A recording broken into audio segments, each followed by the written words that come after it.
Hi friends, and welcome back. It's Mrs. Vincent. It's been a few days. I normally kind of record these chapters in little chunks, so I actually had to go back and remind myself where we had left off, but I did leave you with quite the cliffhanger the last time that we were together. Because remember, the kids had a picture that they were kind of just wandering around the streets of their town, trying to find that correct angle.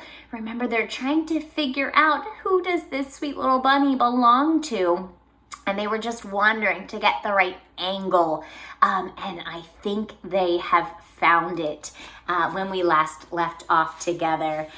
So the chapter title for chapter 9 is called The Man with the Scar. Now what do we do? Lucy asked. Let's knock on some doors, Nate suggested. Then what? Brian asked. We can't ask them if they left a rabbit in our closet. Why not? Nate asked. Because whoever did it doesn't want us to know, Brian said. Just then, they noticed a man wearing a heavy coat and hat walking toward them. He was carrying a stack of flattened cardboard boxes. Hey guys, that's Mr. Neater, the school janitor, Brian said. Hi kids, enjoying your long weekend? Mr. Neater asked. Snowflakes had covered his hat and shoulders. Hi, Mr. Neater, Lucy said. Can we help you carry those? I never refuse help, Mr. Neater said. Here you go. The kids took the empty boxes from Mr. Neater's arms. They followed him to the last house on Finch Lane. A for sale sign stuck out of the snow in front. Bradley looked over the hedge and saw the church steeple. Are you selling your house, Mr. Neater? Bradley asked. He nodded. Yep, retiring in a couple of weeks, he said. I'll be moving to a smaller place. Mr. Neater climbed up his front steps. Just dump those boxes here on the porch, please, he said. He moved a wicker chair to make room. That was when Bradley noticed the scar, shaped like a C, on Mr. Neater's pinky finger. That's the end of the chapter. It was so super duper duper short. So he goes to move this wicker. Wicker is a kind of material. But if I zoom you in really, really, really close, his finger on the edge of that chair with the scar that we previously learned about in an old chapter, and you can see the look of surprise on his face. Mr. Neater, the man with the scar.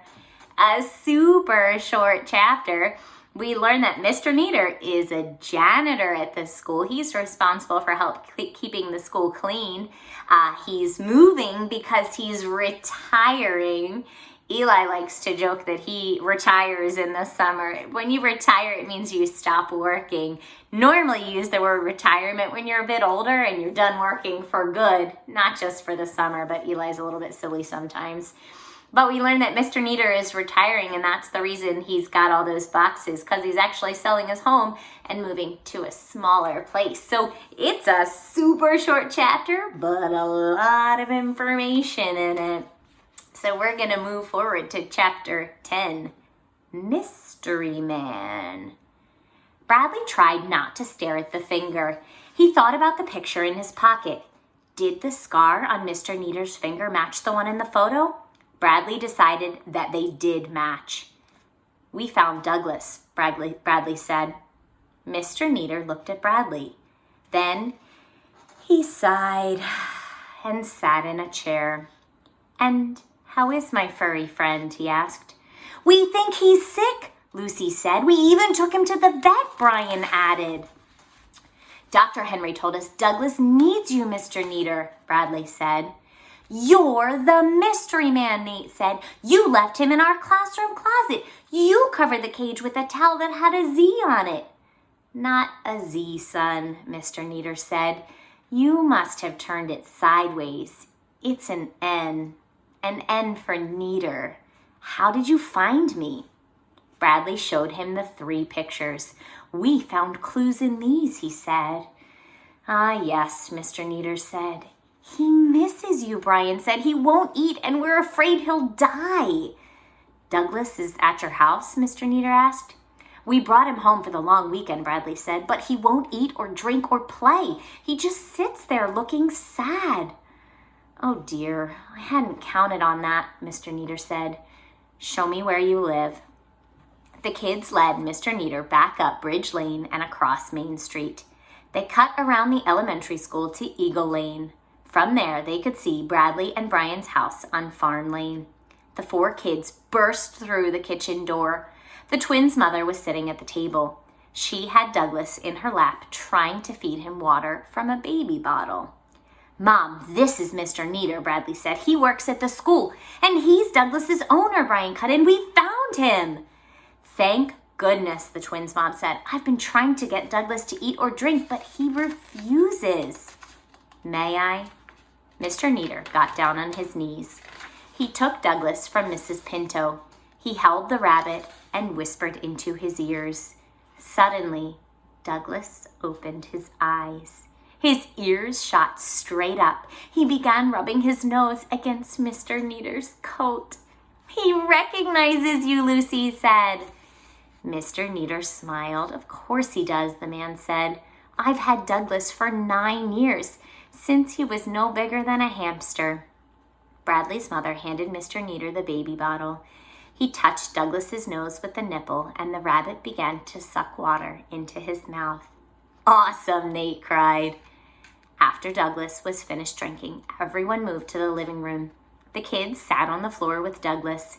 They took turns rolling a tennis ball across the rug.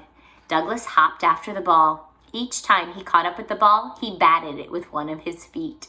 He seems to be very happy now, Bradley's mother said. Why did you leave him at school? Bradley asked.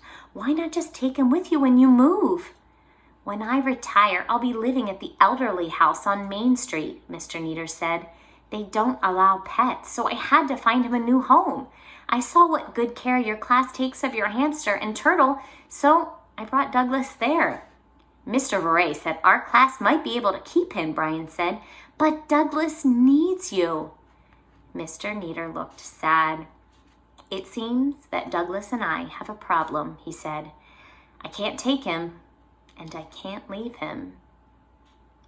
So, a different kind of problem that I'm leaving you with this time. In the past, it's always been who did it or who was it? And now we know who the man with the scar was. We know it's Mr. Nieder. We now know why he did what he did. Why did he leave Douglas in the class closet? Because he saw what a great job the class did with all of their animals. And he thought he was leaving Douglas in a really good place. And he was. And it was a great idea, but he hadn't anticipated or guessed Douglas's response. He's had him for 9 years, and Douglas misses him. So I'm leaving you today with a different kind of cliffhanger, where Mr. Nieder ends by saying, well, I can't take him. He's not allowed to take him to the retirement home. That's a place for older people. He also can't leave him because Douglas stopped eating and drinking without him. So what to do? That is your opportunity to make a prediction. What do you think Mr. Nieder and the kids are going to do? That is for you to certainly feel free to leave a comment if you would like. I'd love to hear what your predictions are. But until next time, which is our final 2 chapters. Bye, friends.